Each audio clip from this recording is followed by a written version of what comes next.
Republicans or liberals, it's mental illness. The internet is only interested in left opinions. Cancel culture's got more power lately than the First Amendment. If you don't like it, leave. We will not defund police. We don't want no riots in our neighborhoods or in the streets. We respect freedom of speech. We protect what we believe. We don't want nobody dead, so please do not tread on me. In America, if freedom ain't free. In America, got soldiers dying overseas. So America, you say what we believe. My America, I won't ever take a knee. Our freedom is the reason you can disrespect our flag. If my stars and stripes offend you, then I'll help you pack your bags. America. Hey, everybody out there on Yuba, everybody out there that's listening to us on the podcast. This is the corner of church and state, right where you belong. I am your friendly neighborhood bearded weirdo, coming at you loud and proud as I always do, and with this magnificence upon my face. How y'all doing? And a happy belated Thanksgiving to everybody out there. Happy Thanksgiving. Gobble, gobble, gobble. And you just heard him. To my left, my brother, my best friend, my compadre, and also my pastor, the one, the only, the Pastor Gary Padusic. How you doing today, brother? I'm doing well. How was your Thanksgiving? Well, you should know I was there. No, I mean your second Thanksgiving. Yeah, second Thanksgiving. Yeah, I do Thanksgiving with my kids on Saturday after Thanksgiving, and it was fun. A little low key, but it was fun. Did you miss my turkey? My son is saying that next year he wants to be there to have it. So, just so everybody is clear, I deep fry a turkey every Thanksgiving now. The way God intended.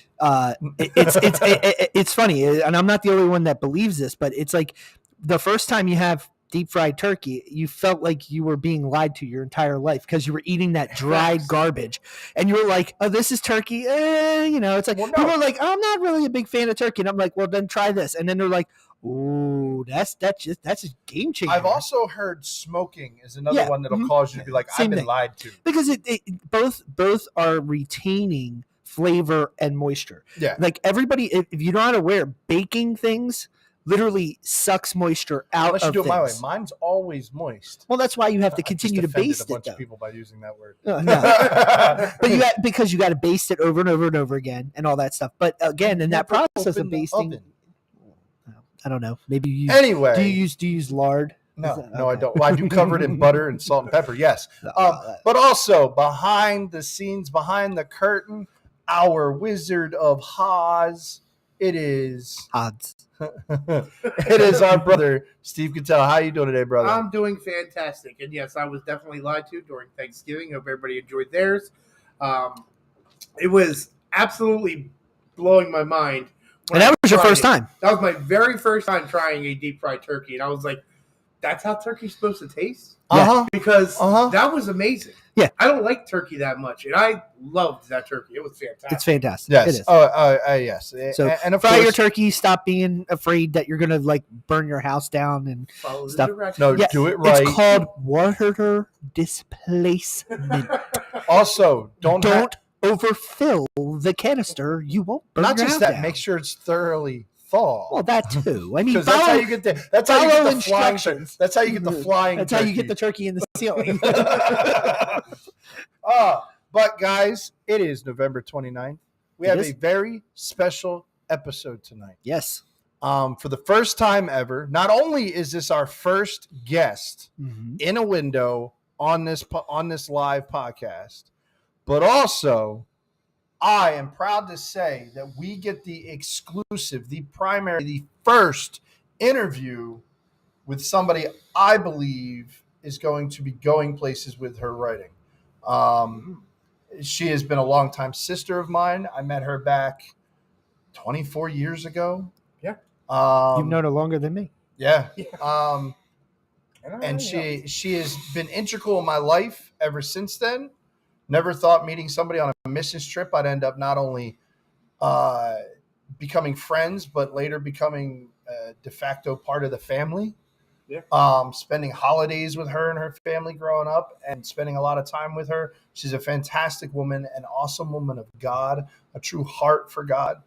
And she also just happens to be this man's wife. This is true.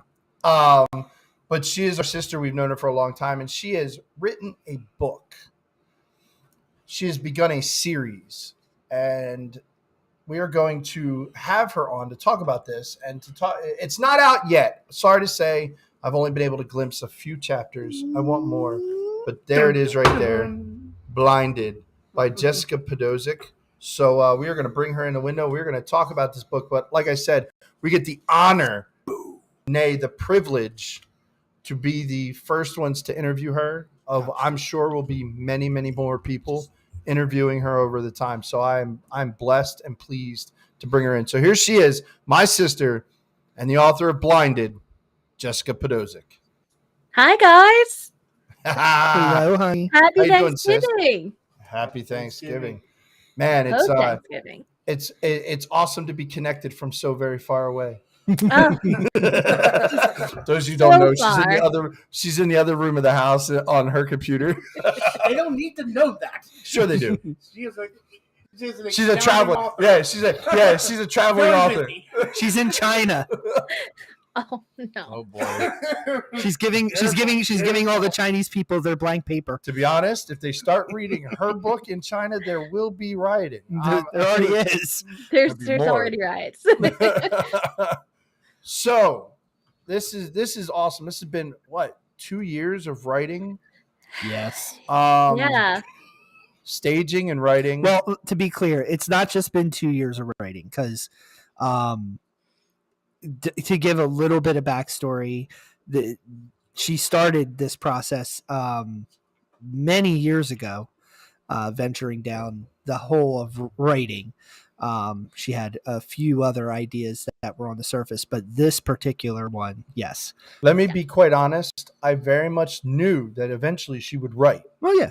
However, I thought it would be some grand revelational knowledge through the Spirit of God from the Word that she was going to impact, and totally went a different direction. I solely You saw thought it was going to be like a Bible study material. not or even something, Bible right? study, Yeah. but I thought it was going to be just some digging deeper, getting back to the truth of the Word of God. I really did believe that that's the type of book she written. Something that, yes, could later be turned into a Bible study or a devotional or something like that. Something very impactful for everyday Christian living. I really honestly believe that. I did not see a novel coming out. Fiction. No. A fiction novel, nonetheless. Yes. Christian fiction novel. Yeah. And the areas that I've already seen in the first 2 chapters of reading, I have not seen a Christian novel dive into these areas like this ever. I'm a person who's like Tolkien. I like C.S. Lewis. I like a lot of the greats when it comes to writing. And I'm telling you, and the last book to catch me in the first chapter ever was the very first Left Behind book of the Left Behind series. We're talking years ago. So this book caught me. So my first question to you is, sis, Go for it.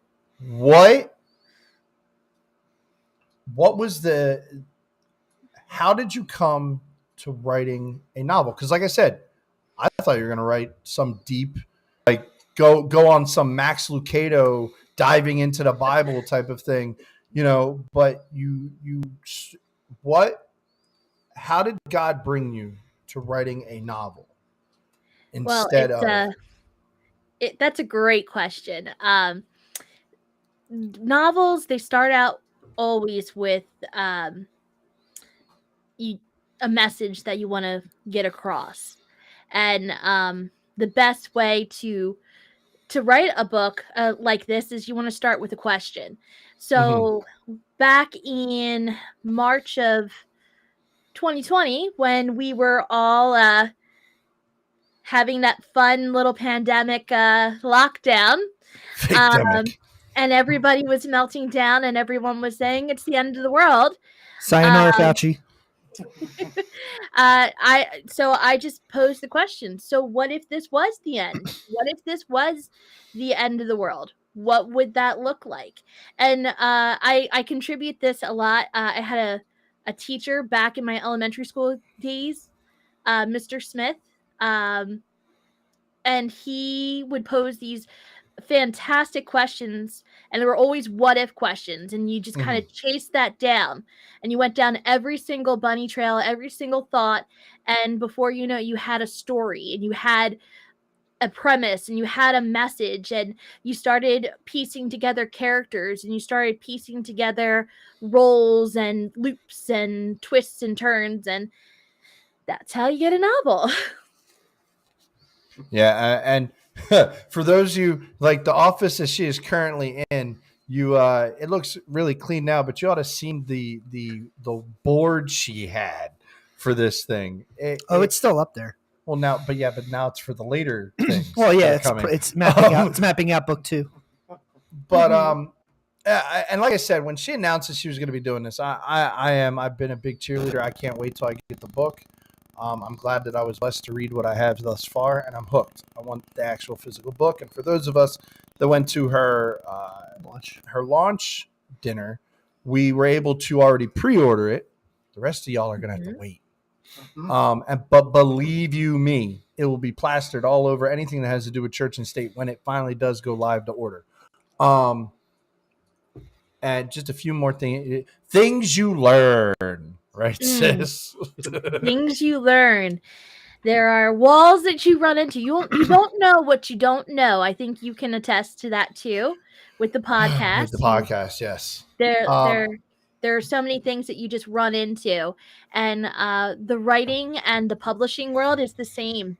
When you're venturing off on your own, I'm self-published, so when you're venturing off on that road, as best as you can, you do the research, you seek out a lot of experts, you do your research, you look up YouTube, you look up at every single resource that you can to kind of compile everything, and you think that you have every single step laid out, and then there's just these little potholes or little pits that come up that nobody talked about that are possible because it may be just like a one in random chance that you'll actually encounter that, so nobody actually touches on it, and you do. And that's when you have to drop back and punt, which was kind of my experience in some of these cases. But it's all good because it all adds to my experience. It all adds to what I know to do different for the next book. Yeah. Well, now you're prepared for that. Well, brother, I got to ask you, what was it like to be living with an aspiring writer? Well, so this will kind of lead to the next question, but remember, I know where you sleep. That's part of it, right? So when she's writing, like if your wife is writing like a kid's novel or something with like bunnies and rabbits, and there are also bunnies, I guess that's the same thing, deer and critters and wildlife and stuff, and you're like you're not too concerned. But when your wife's writing a dystopian fiction book that's dealing with all kinds of I'm trying not to throw too many spoilers out there, seedy subjects. I wouldn't say that, but I would say things that are very controversial, dark themes of dealing with societies that are very, very far removed from God, far removed from even current, which you see kind of like the staging of things as they are now currently, and seeing this it gets really, really, really like very eerie, I guess is a good term to put. And so, when you jokingly said sleep with one eye open, it's kind of, that is kind of a thought, because, she has a knack for research. And if you know my wife, one of the things that she prides herself in is truth and honesty. Mm-hmm. And so when you're writing, do you think I got it from? Right. So when you're writing a dystopian fiction, Christian fiction novel, it's like you think about that's fiction, but she wants to bring a lot of reality to the story that makes it so you can't go, oh, no, that's just made up junk, garbage, blah, blah, blah, blah, blah. It's like, no, there's a lot of truth in what's being written here, although the environment is fiction and the world that she built is fiction. The universe. The people are fiction. the realities of what's happening in the story are very believable. And if you research it, you will find that it's immersed heavily in facts. So I think that that's the best way I could answer the question, because like we jokingly said, she had to delete her Google search 1,000 times over because of the stuff she had to research to go into this You're book. gonna get me in trouble, guys. But I do have a question for you, honey.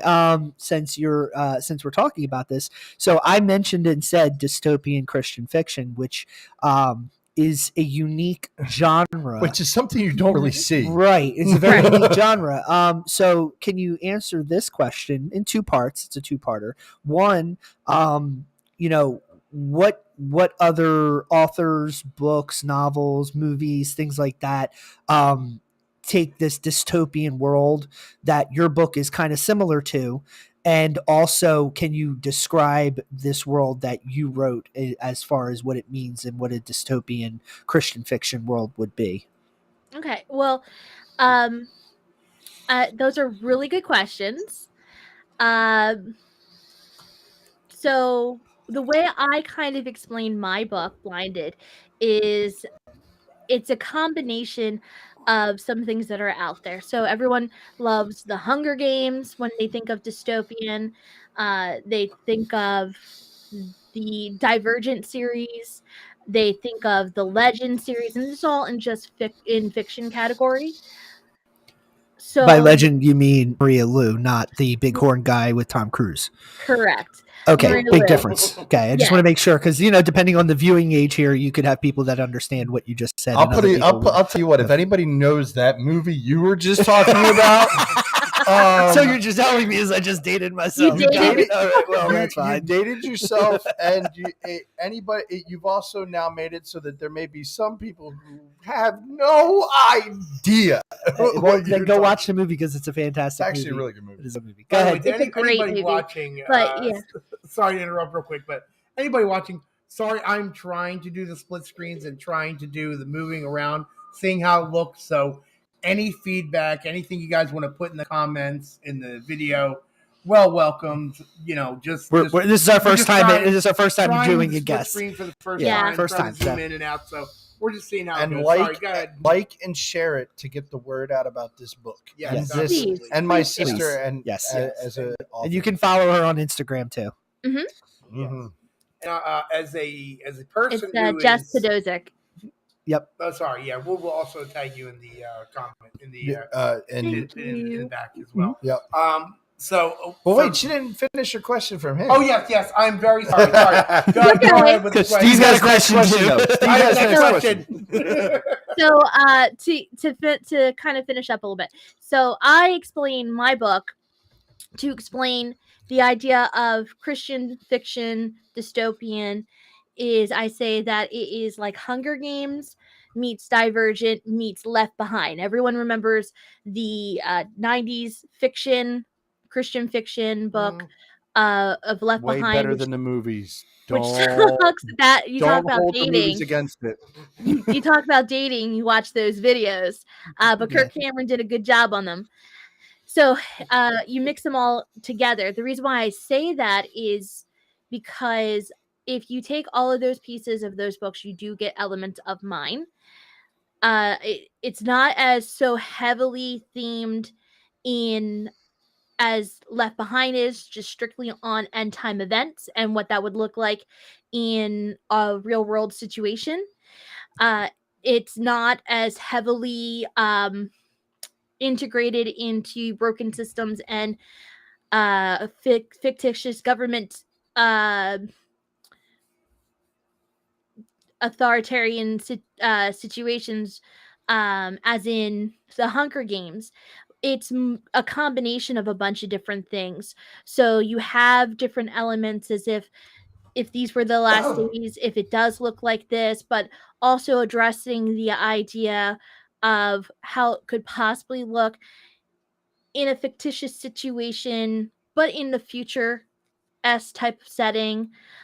And then really addressing the dystopian part, which goes very well with the Christian fiction theme, which addresses the brokenness of humanity. And we as Christians, we understand that human beings are broken because we understand that we're all sinful and we need a savior. And that's why we accept Jesus into our lives, is because we're broken and we need to be saved from that sin. So in reality, not everyone believes that, but that doesn't remove the idea that there is still a brokenness in humanity. That's why you have dystopian fiction, which would be like George Orwell with 1984. You have Classic. you have actually Utopia, which is supposed to be a utopian book, but you could classify it as a dystopian because it Animal takes Farm. the perfect Animal Farm, yeah, great book. Animal Oh. Farm, another great book. So those are some classic ones that you throw out there. And you can kind of feel some of those elements into this book as well. But it's completely unique on its own because it does pull in the idea of these Christian beliefs and Christian themes and setting up this stage, but also at the same time addressing the brokenness of man and the brokenness of society and what happens when these things collide. And Yeah, I I think I've will answered say Gary's question now. You did. no, you did, and I will say, for those of you that and it's the one thing that I've always, I don't know about anybody else, but I've had, anybody who's read any good fiction, doesn't matter where it lies under. A lot of times, Christian fiction falls short. And I grew up in the time when they used to say that Peretti was going to be the next Stephen King, and Peretti was okay and stuff like that. But I will tell you that reading this, she you may not quote scripture verbatim, but you definitely lay in themes and ideas of scripture. Quite frankly, you do quote it, but if somebody doesn't know the Bible, you're going to skip right over it and go, "Oh, that just sounds really nice," but in reality, it is taken right out of the Bible. I caught that a couple times reading the 2 chapters that I've read, and very, very well done. Like I said, she's painted in a world. I mean, she hasn't painted it like Tolkien. We know how he liked to do 10 pages talking about one tree in a woods. Which Very important tree. it was a very important tree. You only see it once, but it's a very important tree. Okay. But it is. And I have liked what I've read. Now, Steve, you said you had a question. Yeah, so as somebody who has very, very trouble with comprehension, and somebody who needs short chapters, which I'm aware that this is not a Steve-friendly short chaptered book, but that is fine. But as in somebody who has trouble comprehension, how well do you think? And as Nolan has said that he is captured right off the first chapter. So in order to do that, you need to very much capture my attention. Now you did with the prologue that she read. I was very invested. So whenever the book comes out, make sure you read the prologue, because the prologue got me in before I even read the book. So I would like to know, how can you capture somebody who has problems like comprehension? How do you think you handled that with, your first book, and how do you think you handled, being able to capture somebody's attention right away? So one of the ways that I actually handled it in 2 ways. And one of them is I tried to develop characters that you get invested into emotionally. Yes. And fall in love with. Important. And if you are invested into that character, you don't care how long that book is. You want to follow that character. Steve, I kind of know that you're a Harry Potter fan, and those books are pretty massive. And huge. I know that you read those books. Yes. But you were very invested into those characters. Yes. So I really worked hard to give you characters that you do want to follow. You do want to see where they go, where they start off at, and where they end is not the same place. So they're evolving and growing throughout the whole story. And you kind of see how some of them flip-flop and they kind of change positions and stuff like that, where like one seems to be stronger in the beginning and one seems to be weaker in the beginning. They kind of flip-flop, and one is kind of not as strong at the end, and one is stronger. So you get that whole different dynamic that's in there. I also tried to in building those characters that are likable, I tried to create situations that people can relate to. So putting in some betrayals, putting in some situations. Everything isn't perfect. Our lives aren't perfect. So why should the characters that you read, why should their lives be perfect? So why should everything always work out? So I tried to really develop a storyline and situations for these characters that are not the same situations that we find ourselves, obviously, because it's 83 years into the future. So we don't deal with some of the stuff that they're dealing with. But at the same time, we can kind of relate to what they're going through because we can kind of see ourselves going through that type of situation with a friend or with a family, or feeling the same type of betrayal, or feeling the same type of loss, or feeling the same type of doubt, or feeling the same type of insecurity that they go through, or feeling like the same type of um interrogation or being picked apart. This is stuff that the characters go through, or feeling as though, yeah, those are the words that I really wanted to hear in those moments when I was down and out, and giving those places of giving voice to those moments of encouragement that we do desire. And so that kind of draws you in on my book. The other thing is, in thinking about people who don't do well with long chapters, I actually designed an element in this book where the chapters are a little longer in the beginning and they get shorter as you progress through the book. So Okay. it feels like you're going through this book very quickly. And Nolan, from your feedback, you read through it and you were like, "Where's the like? I would like the next I one now, want that please." next one. Like you got I through it pretty quick. Yeah, I mean the language is not hard. I mean, obviously Jess has done a very good uh, in what I've read so far, has done a very good job in hitting that age group, hitting the preteen, teen, young adult Young adult. age group. The language there are I think there was maybe a couple words even I had to look up. But even the way that the sentence are structured, I kind of had an idea what the word meant to begin with without even looking it up. The language is good, and it's easy to understand. So I don't think, honestly, Steve, I don't think that you'll have a problem uh, understanding that part. And the other thing is so the book, as far as the age level, it is classified in the young adult category. So that's about 14, 15 to adult. Some people actually classify 13 in there, but I feel like a 13-year-old, it might be a little young to deal with some of the themes in this book. So I say definitely, like, by like high school, you definitely can grapple with this, or any adult can definitely grapple with it. The other thing of that I considered when I was writing this book is I plan on doing some readings of this book, and if I can't pronounce those words, I don't feel like getting myself in a situation where I look like moron. So I didn't put words that I couldn't pronounce in there. Yeah, and for me too, I'm probably the harshest critic when it comes to anybody in particular. Like, I will tell you the hard truth, whether you're my best friend or my enemy. And as Jess, you've known me for a very long time. You Mhm. know that I will straight up tell you right now if I think the book is interesting, or if I don't, and I will tell you Uh, straight honestly. I will smack you if you don't find this book. I'll, Look, I'll be honest. Either way, this one way is or the other, I will be honest. this is my sister, okay? And like I said, um, Oh, jeez. I don't have a choice, by the way, just so you guys are aware. Correct. because she knows where I'm you on Team sleep. Jess. We start.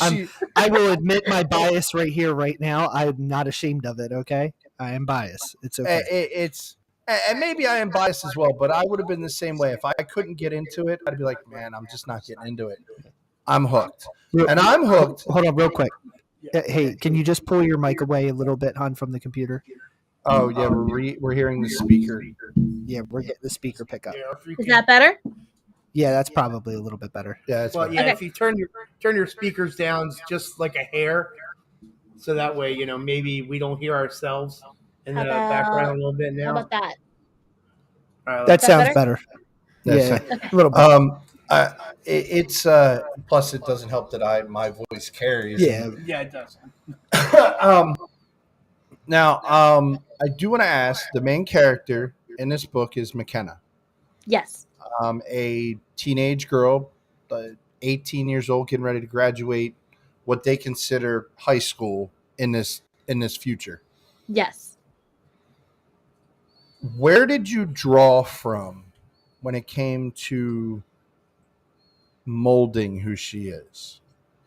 So when it came to molding McKenna and even all the other characters, I did pull from scenarios of different people that I had gone through that I thought that would be really interesting to write a character that kind of lives through that situation.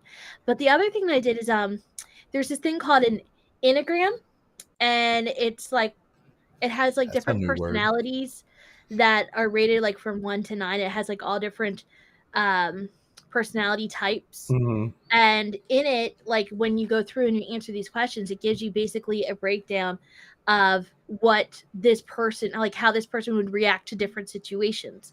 So as I'm writing, I went through and I answered an Enneagram questionnaire to develop McKenna.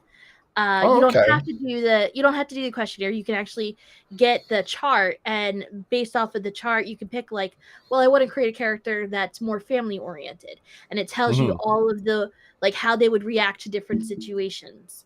Or I Oh, want to okay. create a character that's more independent and it has an independent thought, and it's kind of like not a rebel, but just kind of bucks the system a little bit. So they Mhm. have that. And so there's a whole entire chart on that, and you can kind of pull that together and base that on your thing. The other thing is I created my own little character profile sheet, and on here Nice. it has like everything that if you were looking at a profile for someone. It has height, weight, hair color, eye color, distinguishing markers like birthmarks, scars, favorite color, favorite food, their status in the story, their professional contribution, their lifestyle, their religious choice, their education choice, their family, the most important relationships, common emotions or phrases that they say. So all this stuff is like things that add to our personality and add to are who we are and what we do. So like if someone was basing a character off of you, Nolan, one of the things that they might say is, says weirdo with the beardo, type of Has beard. mythology. Likes Has beard beard. more than anything in the world. I don't You know, think Possibly never- more than children. I don't think you want to Never write that goes down. never shies away from a debate, stuff like that. Those kind of Has fist hidden in beard. Huh? Has third fist hidden in beard. Yes. I asked the these master are- Chuck Norris how to grow these the are third markers fist. that add to making up a character. And so I actually created one of these for McKenna, and Oh, nice. And I all the other referred to characters, that. FYI. What? Nice. That's And all the other characters as well. Yes, and for all the other characters as well. Well, I mean that will definitely help with continuity. So this kind of leads into my question. In the sense of you're talking about McKenna, Mhm. the first chapter introduces also another character, and You're gonna bring up who I think you she's are. not one that you would probably like right off the bat. But not to talk about her personally, the character personally, but to talk about the archetypes in your book. So every good book has a good villain. Yes. So without spoiling things, who would be your villains? What is the challenge that they are facing? So you have one primary villain, but you also have a secondary villain that you're introduced to right off the bat in chapter 2 as well. And those two I must not people have got that far yet in chapter is 2. I haven't finished chapter 2 yet. is you have Ms. Phillips, who Gary is referring to, and she is not one that you like. It would like to me, I was like, so we like video games. So anybody who, Yes, we do. Final Fantasy who also 14. likes video games, you might get this reference.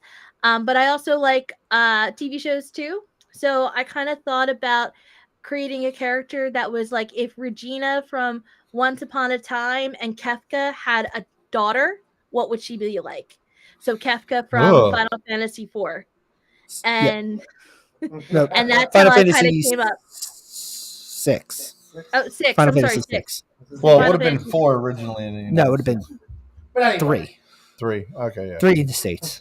So, but that Final Fantasy villain, and if Regina from Once Upon a Time had a baby and had a daughter, what would she be like? And that's kind of how I came up with Ms. Phillips. Interesting. Yes. Yes, it is. It was a very interesting piece to kind of write for her. And then the second villain that you have is Theron, who Haven't is got him yet. who is the commander of the Hunters, which is the militarized police force in my book.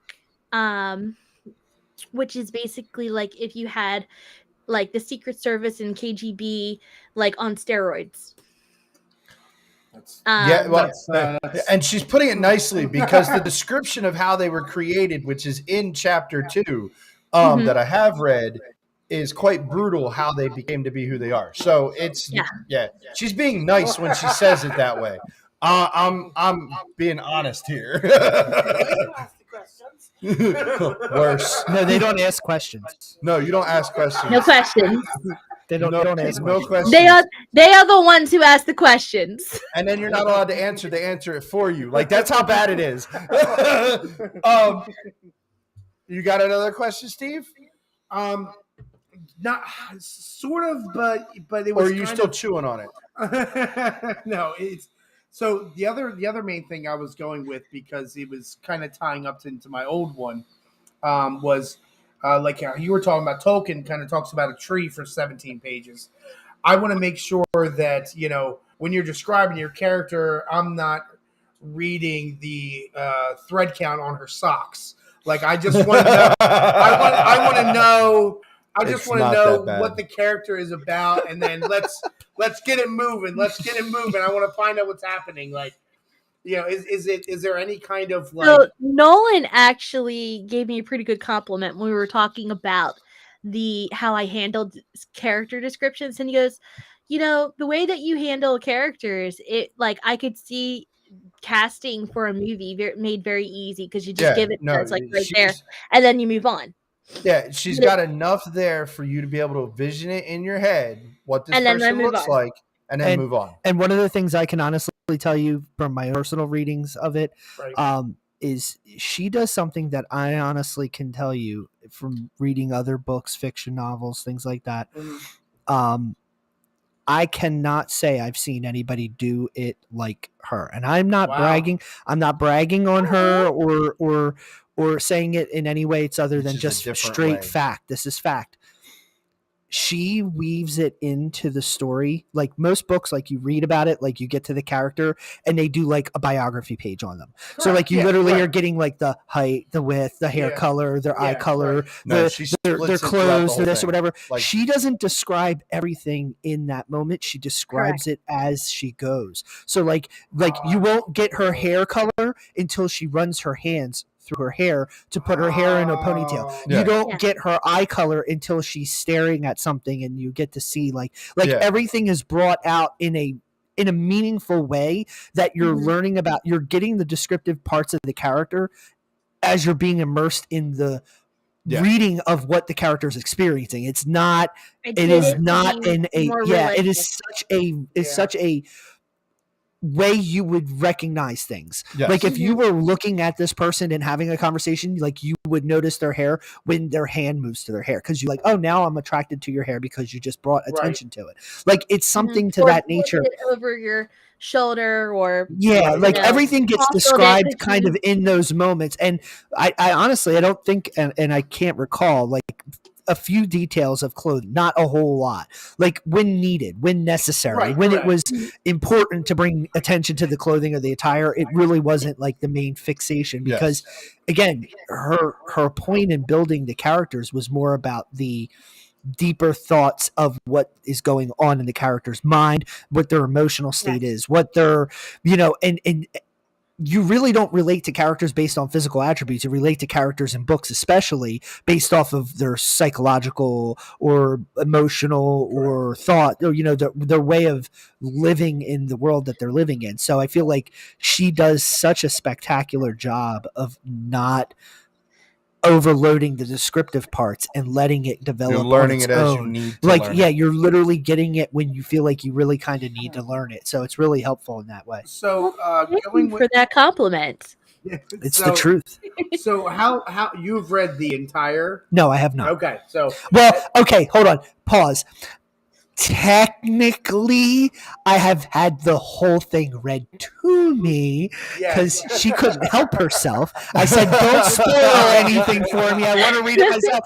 Well, honey, I need to bounce it off of somebody. So I get a diatribe of all the things that are happening. I'm like, "You're spoiling it. I need to just read it. So Let me just read knowing it." that you've read that much, Yeah. What Rotten Tomato score would you give it? I don't understand what Rotten Tomatoes is.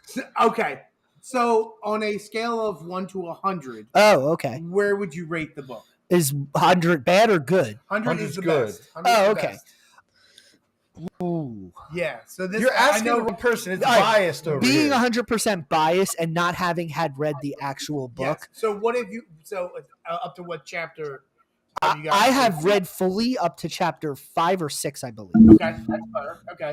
With it being a lot of details being told to me all the way up to almost the end of the book. Okay.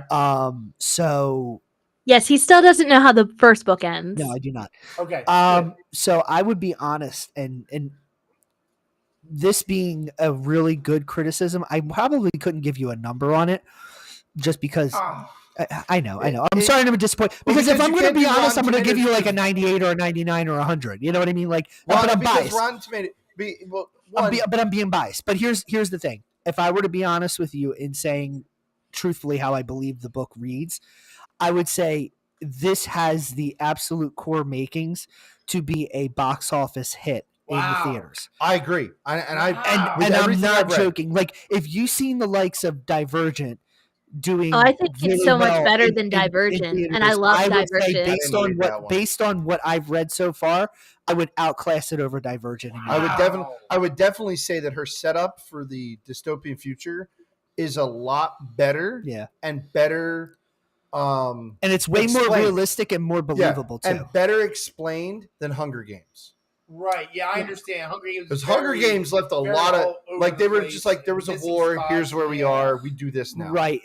Like the very introduction of this world that you're being brought into is so believable because you can relate to school. You can relate to a guidance counselor. You can relate to the you can relate to a world that is obviously a world that's obviously a little bit different than what we're currently in, but is very much more governmentally controlled. So you can relate to what would the world look like if it was. I'm trying not to spoil things, but I'm like somebody over here. I'm so just want the whole I know. Listen, but the way that you're introduced to these things, you go through it and you're like, okay, yeah, I could see that. Yeah, I could see that. Yeah, I could see that. Okay, yeah, I could believe that too. Oh, okay. You've seen this stuff on the news. So, yeah, that's believable. Oh, a person getting beat for their beliefs. You can say, yeah, I can see that. That's happening in other country X, Y, or Z. Yeah. So, like, it's not so far removed from reality that you can't believe. Remember what I said about the research and all the stuff that goes into it. So it's so believable in reality that it connects with you so quickly. And then this it factor happens in the book that makes you go, what? And that's when everything changes. And it's just like, I don't want to, again, Shush. well, no, I'm not telling you what it is.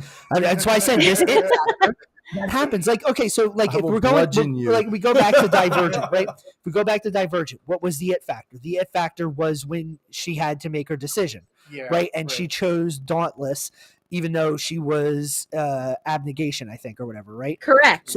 So she chose a faction outside of her home faction. Veronica Ross would be so proud of you. So did her brother, right? And they chose these different factions, and it set them on two totally different courses. And of course, the way the society was built, you're literally walking away from your parents, like you'll never see them. Yeah. Again. And so that was a big it factor moment. But the real it factor was when she started learning about what Dauntless really was. And it was this big earth-shattering, like, I have to fight people, and I could be out and not a part of any faction if I don't improve in stuff that I've never done in my life. You know what I mean? Yeah. So it was like this deepening of a reality that you had to really shift gears quickly to get to catch up with what was going on with the character at the time. So in this particular story in Blinded, there's an it factor moment that happens that, again, is really real. Like, you can believe it. You can feel that reality. You know that it can happen. And in that instance, how about since I'm the author, how about if I give? Right? But I don't want you to spoil it because I know that you might, because you've done it to me. I do have a question that I definitely don't want you to spoil it. I'm not going to spoil it, but I'd like to give something here real quick. Okay, go ahead. Go for it. So the story is told from McKenna's point of view. Mm-hmm. And that when you're going through life, you're only exposed to your own point of view. You don't know what's in other people's heads. You don't understand everything that's in the world. You only know from what you've been exposed to. So every time that you're going through something, you're living it through McKenna's eyes and through McKenna's experience. And there's like what makes it so relatable is that you have these like world mending, like mind opening, like epiphany moments, and you're like, I could see that. Like if I was living through that, I would so have that moment. Like, I get that. Like, and it's like, if I was relating to something that I never knew and then it just hit me like a brick wall, I would so kind of have that reaction. And then at the same time, you're also cheering for that person, because there's some things that it's like, as you're, you know how like when you're the third party and you're watching, a whole fight take place, and the person, like, it's going over the person's head, and you're like, oh no, honey, no. Oh, honey, no, don't do that.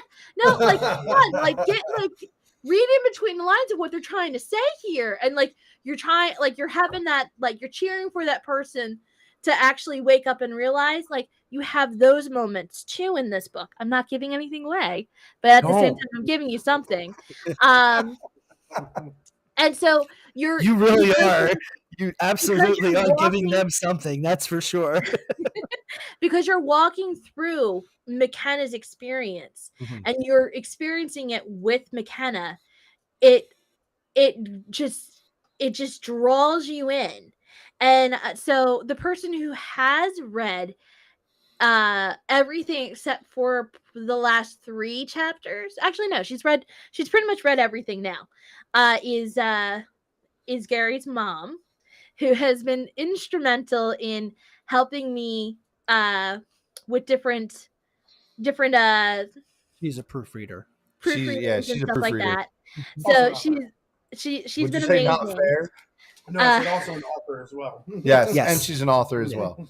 So she's been amazing, and she has said that there have been times where she is like just wanted to reach through the pages and slap a certain character around, or like she's What are just you like doing? No, don't do that. like she's told me about how she's become so emotionally invested into these characters, and that's great. Like for me, it's a great book if I want to throw it across the room at different points. But I like, believe no, she's the one. that She's the didn't one that happen. said that you reminded her of a young Stephen King. Well, I'm not going to say that. I can't say I'm just that's telling not you that is what right. she I said. say it. I will. That's what she said. Look, And I made sure to clarify that she said young, not current, because current Stephen King is. Now I do. So- I would like you to explain. Number one, the symbol that is on the cover of the book, but that alludes to right there. three major classifications when it comes to this world. I don't know if you want to kind of. She could kind of open that door a little bit. Yeah, you got to be a little vague, but yes, yeah. Go ahead. Well, there is what that is. There is the other, which is the overall umbrella of evil. She would be getting in a little bit to the world. This would be going into the world, and then there is those who fail to make choices.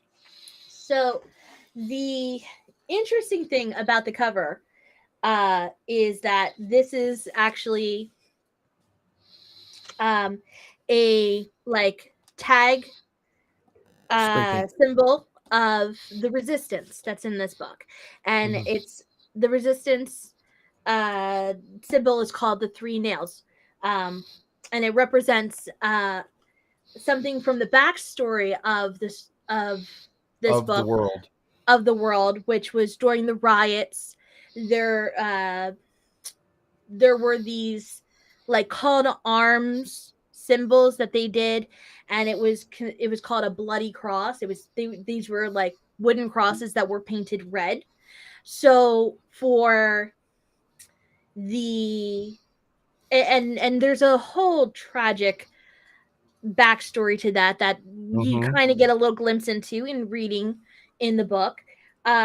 But as the resistance ended up being too visual, and then the government saw it as a threat, and so it went underground, they began to use tag symbols of the resistance emblem to kind of show where they were meeting or safe places for people like to a modern day gather. Ichthus, basically. Kind of like from historical, I really pulled from the historical point of when Christians were using the Ichthus for underground meetings in the catacombs to find ways of going. Jesus fish.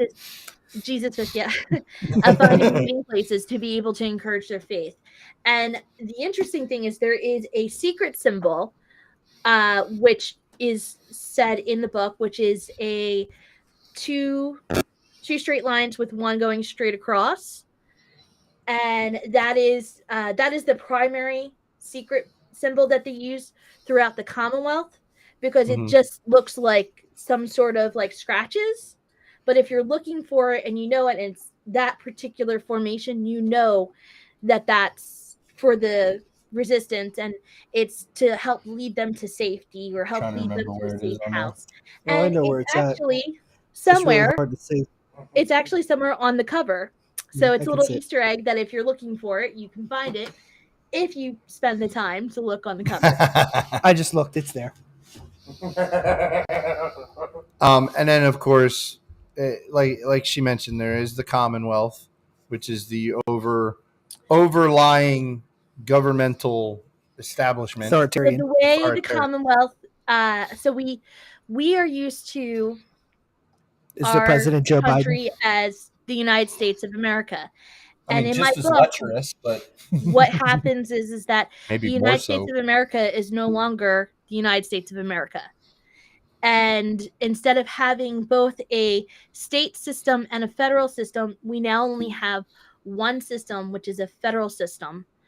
and it is the United Provinces, and things have changed, and there's a whole map that is that I would like to include into my book that we have, nice.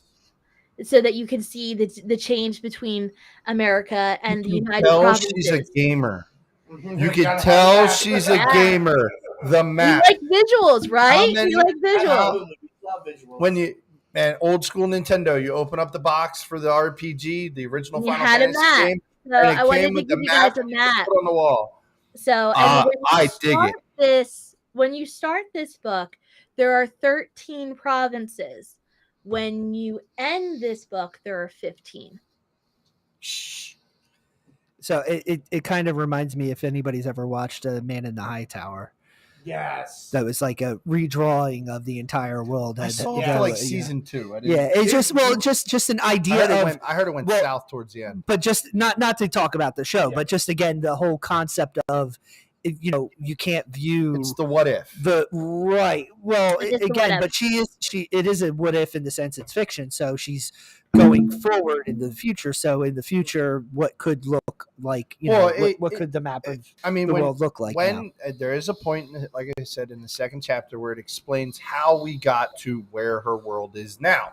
Mm-hmm. And in that, there is a distinct point where it's kind of like things that have happened in our country in the last 2 years. You can see things that are spinning. Well, not just that, but you can see where there was the road we took to get back to where we are now, and then what if we could have taken, and what it would have been like if we didn't go that way.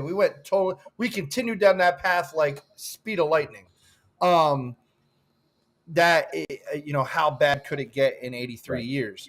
And which is not a long time, folks. Which is not a long time. Not a long time at all. And I came up with 83 years. It's actually a specific reason why. Really? Mm-hmm.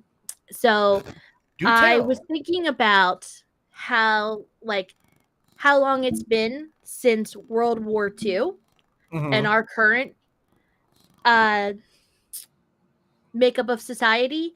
And if you look at our current makeup of society, the values and mm-hmm. stances and things that we hold on to as beliefs are very different than what we were during World War II.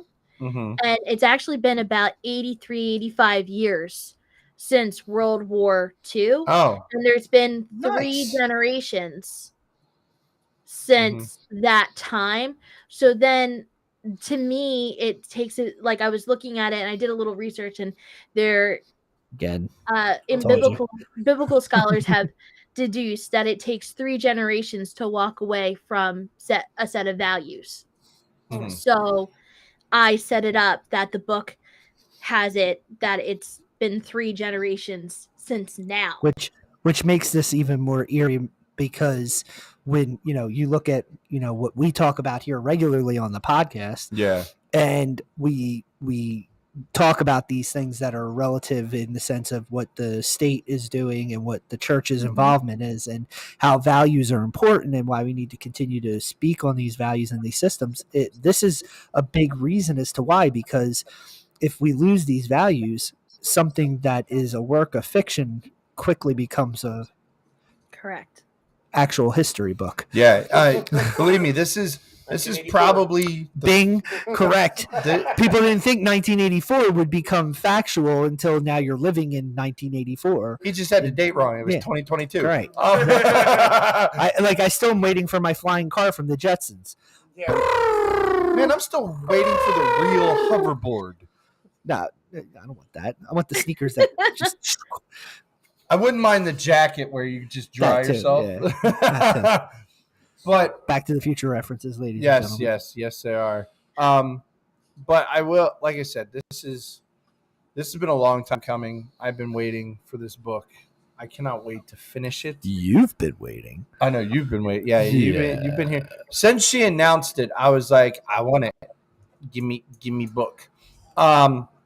So Jess, I'm telling, as your brother, I have to tell you that I'm immensely proud of you for going down this realm. It is a way that like I said in the beginning of this, I never thought you would write, fiction, at least not for your first book. Like And honestly, I didn't think so either. So that and everything I've read so far, I'm pleasantly surprised as how well, because you are my sister, I want it to go well. But I'm telling you, with everything I've read so far, and if it keeps going along this linear, and this is obviously a series, this is the first book in the Undaunted series, so there will be more. Correct. She's already working on book 2.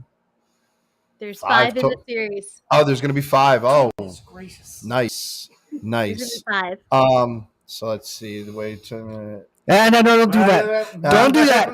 Don't do that. About 50 remember, we old, talked about this in the beginning. There were lots of walls and hurdles and jumping and things. To be honest, none of that will happen in the future. I do know that before this book was 100%, you had already started putting things on paper.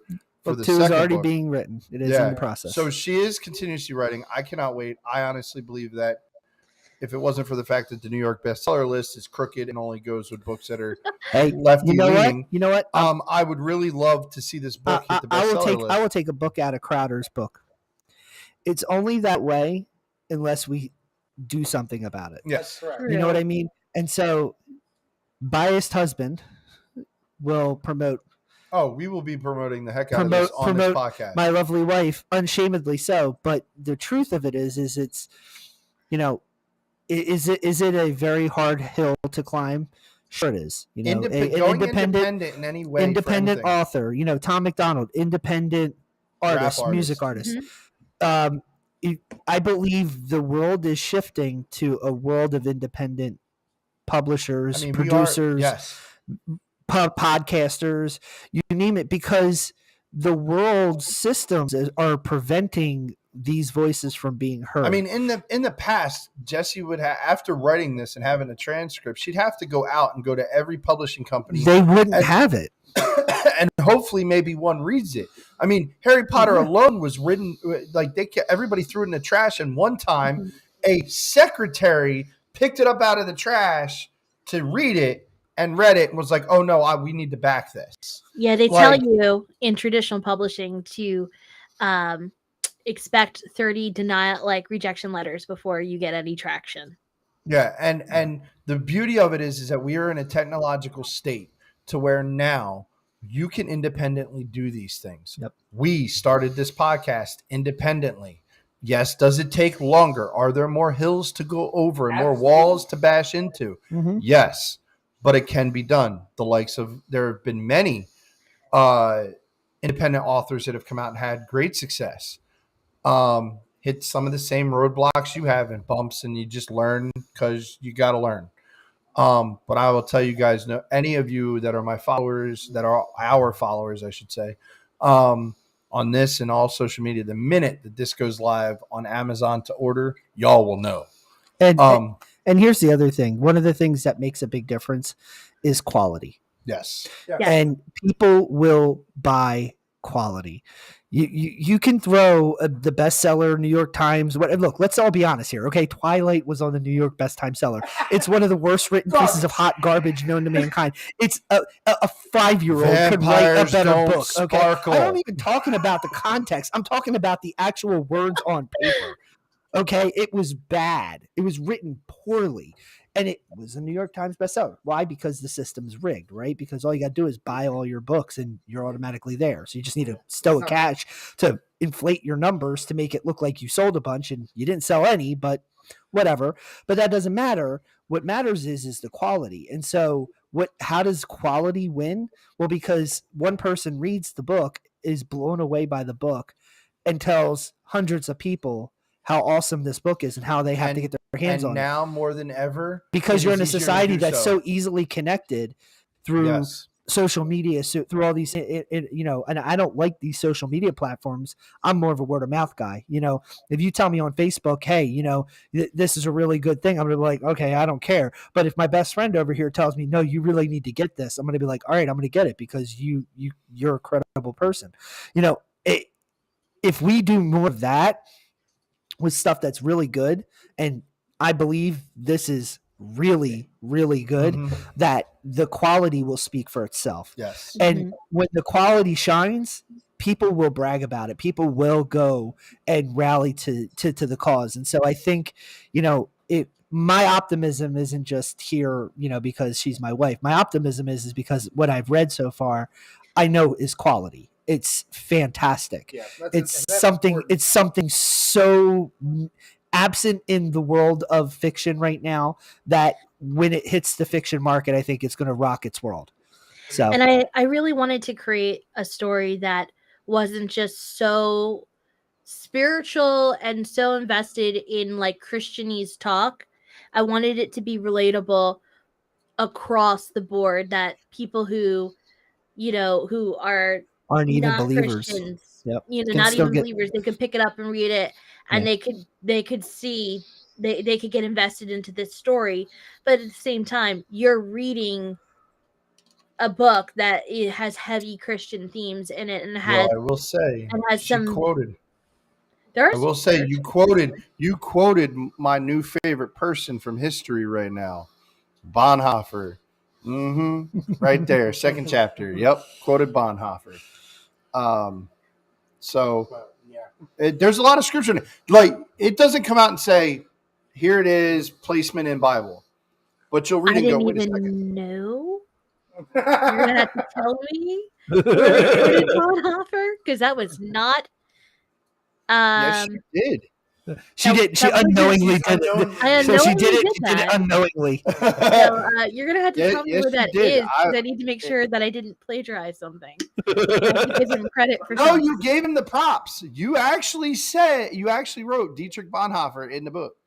Okay, that's okay. But anyway, I don't even know what you're talking about, but this will be interesting. We'll talk about this later after the book's here, right? Amen. But yeah, it's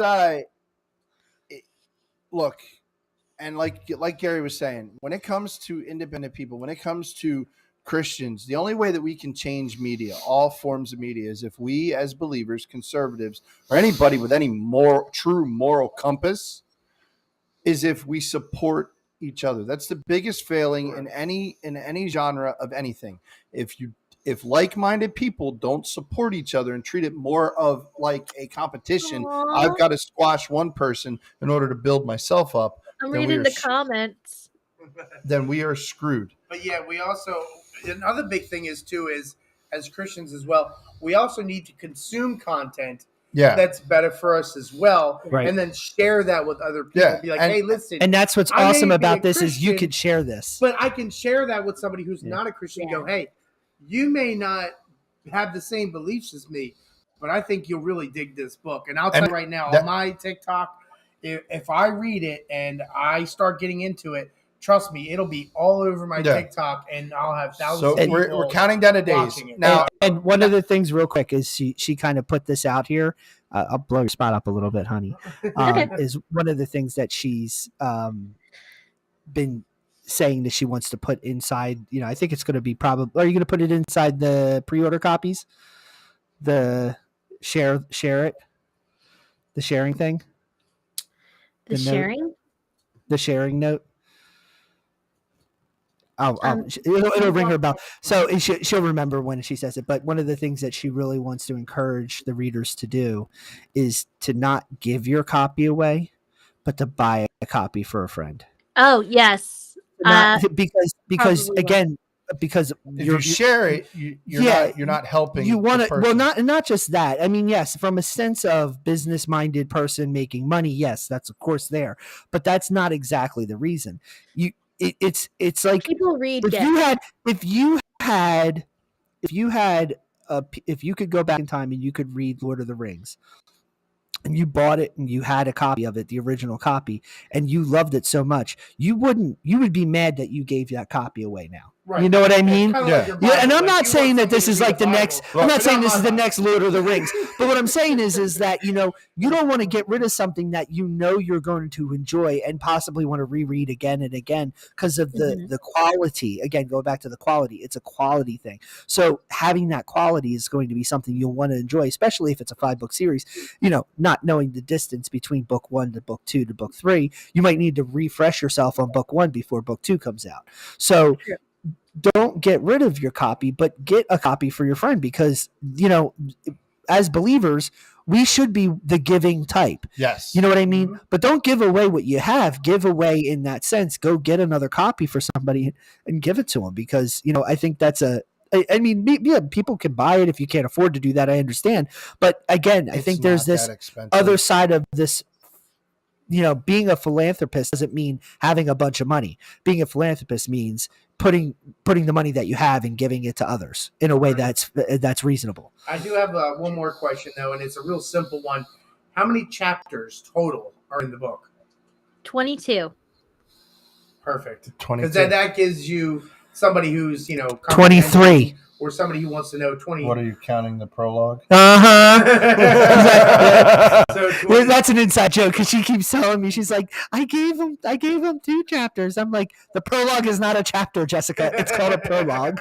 22, that gives a good 22 chapters in a prologue.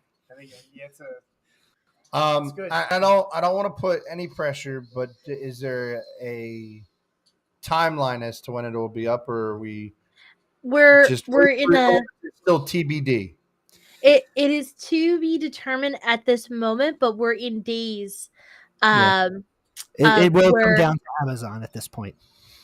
we're in days of where I'm going to have a 72-hour alert that in 72 hours it will be available up on Amazon. So Okay, so we're getting.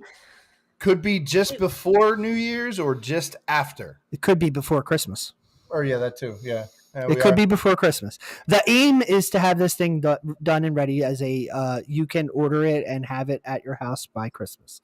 That would be the hope. It's already pre-ordered. Pre-orders will obviously get theirs first. Pre-orders will get theirs first. Signed. Yep. Signed. I got a signature. Get it signed. So that's good to know.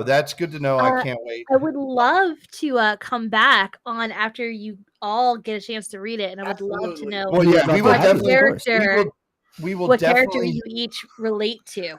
We will Ooh, definitely, that's a good one. because we've got one more episode for this season in 2 weeks. It's the final episode of season 3, and we will take about a 2-month break. Come back in February, so that should be plenty of time to read 22 chapters. Mm-hmm. Wonder if anybody will really relate to Mrs. Phillips. I hope not, because that's somebody who's gonna snap. Might have to cast spirits out. You're right. There is some laying on of hands, and those of you know my joke. There is nowhere in the Bible where it says the hand has to be open. Now behave. But anyway, Jess, I want to thank you for coming on here. Yes. Thank you for the chapters that I've been able to read. And like I said, guys, go out and find, if there's any content out there that's coming from Christians, conservatives, whatnot.